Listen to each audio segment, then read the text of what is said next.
Halo teman-teman, hari ini kita akan mendengarkan sebuah dongeng terkenal dari Italia yang berjudul Pinocchio. Cerita ini mengajarkan kita untuk selalu jujur, berani, dan patuh pada orang tua. Yuk duduk yang manis dan dengarkan kisah ajaibnya bersama-sama.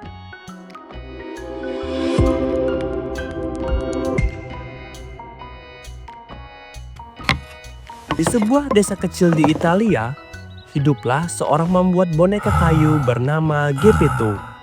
Ia sangat baik hati, tapi hidupnya sendirian di rumah kecilnya. Suatu hari, ia mendapatkan sepotong kayu yang istimewa. "Aku akan membuat boneka yang bisa menemaniku," katanya sambil tersenyum. Dengan penuh kasih, Geppetto memahat kayu itu menjadi boneka kecil yang lucu. Setelah selesai, ia berkata, "Namamu adalah Pinocchio." Malam harinya, saat Geppetto tertidur, datanglah peri biru yang lembut dan baik hati. Dengan tongkat sihirnya, ia menyentuh boneka itu dan berkata, "Bangunlah Pinocchio dan jadilah anak yang baik." Tiba-tiba, boneka kayu itu hidup.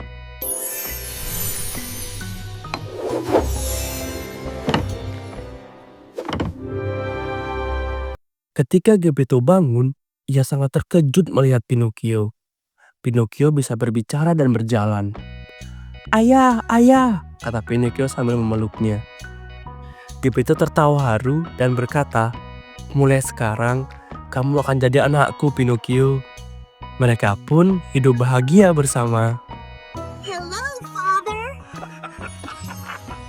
You're alive. You're really alive. Keesokan harinya, Geppetto membeli buku untuk Pinocchio dan berkata, "Pergilah ke sekolah dan belajarlah dengan rajin." Pinocchio berjanji, "Baik ayah, aku akan jadi anak yang pintar." Namun di jalan menuju sekolah, ia bertemu dengan dua orang jahat yang menipunya dan mengajaknya bermain di tempat hiburan. Pinocchio pun lupa dengan janjinya. Going to school, tra-la-la, to learn and grow today. Look at him, the naive little puppet. Saat kembali, Pinocchio bertemu peri biru. Peri itu bertanya, "Pinocchio, apakah kamu pergi ke sekolah hari ini?"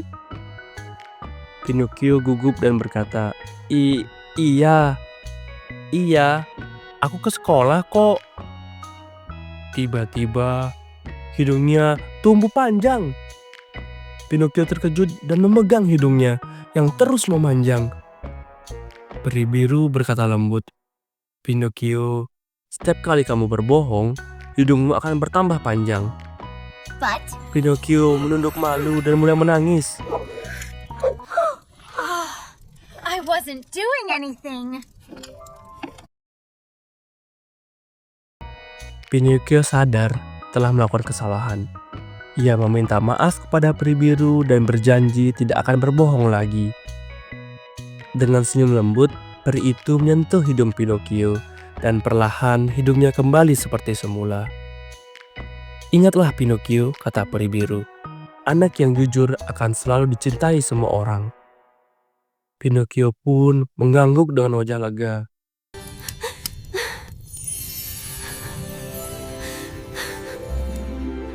I'm sorry. Beberapa waktu kemudian, Geppetto hilang karena kapalnya ditelan ikan paus raksasa.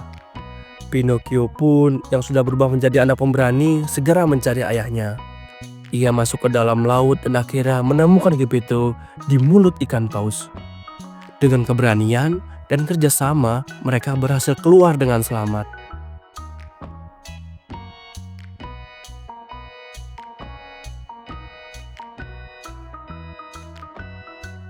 Setelah semua petualangan itu, peri biru kembali datang. "Pinocchio, kamu sudah menjadi anak yang berani dan jujur," katanya sambil tersenyum. Cahaya biru berkilauan mengelilingi Pinocchio, dan tiba-tiba ia berubah menjadi anak manusia sungguhan. Deep itu menangis bahagia sambil memeluk anak kesayangannya. Son, Ot- you're a real boy. Father, I'm finally real. Teman-teman, dari cerita ini kita belajar bahwa kejujuran adalah hal yang paling berharga. Berbohong mungkin terasa mudah, tapi kejujuran akan selalu membawa kebahagiaan. Jadilah anak yang jujur, baik, dan berani. Sampai jumpa di cerita berikutnya dari Dendra Family. Dadah! Selamat jalan. Semoga harimu menyenangkan. Dadah, sampai jumpa lagi.